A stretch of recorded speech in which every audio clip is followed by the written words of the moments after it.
சங்கீதம் 122:7. உன் அலங்கத்திற்குள்ளே சமாதானமும் உன் அரண்மனைக்குள்ளே சுகமும் இருப்பதாக. இந்த அலங்கம் என்பது என்ன, அரண்மனைங்கிறது என்ன?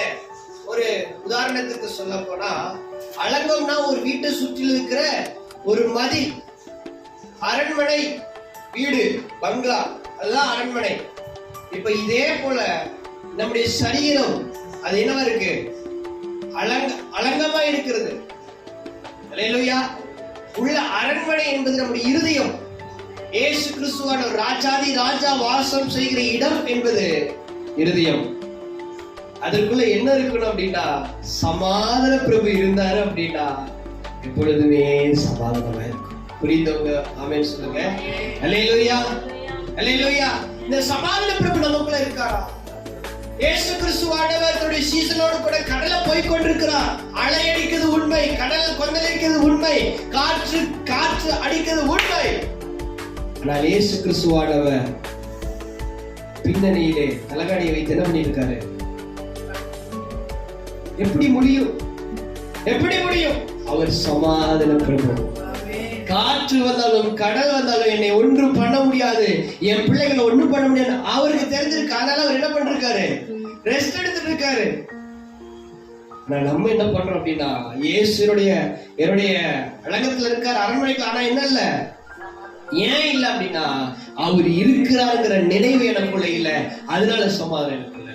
ஆண்டவருக்கு பிள்ளைகளை வசனம் சொல்லுகிறது, உன் அலங்கத்துக்குள்ள சமாதானம், உன் அரண்மனைக்குள்ள சுகம் இருக்கணும். எப்ப சுகம் இருக்கும்? சமாதானம். இயேசு கிறிஸ்து வாழ்க்கையில இருந்தாரா, உள்ளத்துல இருந்தா அந்த தேவ சமாதானம் அலை அலையாய் பாயும்.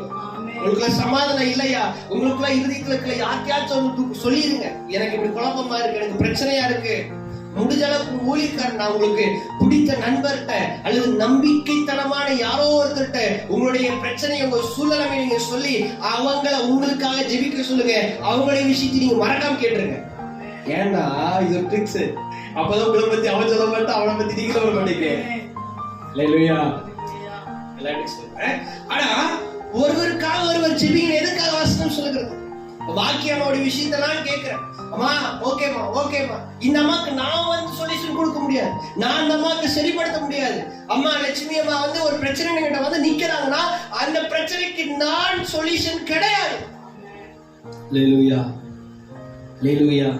கர்த்தர் ஒருவர் மாத்திரமே அதுக்கு பதில் தர முடியும். நான் கொடுத்தா தற்காலிகமா இருக்கும், நான் சொன்னா அது திரும்ப பிரச்சனை வரும். ஆனா ஆண்டவர் ஒரு காரியத்தை சரிப்படுத்தினாருன்னா, நான் கொடுக்கிற தண்ணீரை நீ குடிப்பே, ஆனால் அது உன்னுடைய வாழ்க்கை முழுது என்ன பண்ணாதா? தாகம் வர ஜீவ தண்ணீரை கர்த்தர் கொடுக்கிறவர். தண்ணி 14 ஞாபகம். அல்லேலூயா. அப்போ ஆண்டவர் தான் நமக்கு சமாதானம் தர முடியும். நமக்குள்ள நம்ம அலங்கத்துக்குள்ள சமாதானம் இருக்கணும். எனக்குள்ள சமாதானமா இருக்கணும், எனக்கு வெளியே சமாதானமா இருக்கணும். எனக்குள்ளங்கிறது வந்து என் இருதயம், எனக்கு வெளியேங்கிறது என்னுடைய வீடு. நான் சமாதானமா இருக்கிறேன். எப்படியோ நான் வந்து சாப்பிட்டு தூக்குறேன்னு எல்லாம் பண்ணக்கூடாது.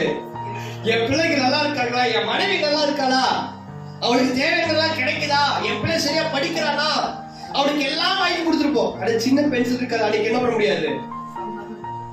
உடனே அதை சரிப்படுத்திருங்க. அவளும் சமாதானம் பண்ணி, நீங்களும் சமாதானம். அல்லேலூயா. எங்க ஹாஸ்டல்ல படிக்கும் போது பெரிய பென்சில் கொடுப்பாங்க. ஆனா ரொம்ப சூப்பரா இருக்கு அந்த ரூல். சொல்லலாம், பென்சில் நான் கொடுக்கறேன், இதை தொலைச்சிடக்கூடாது.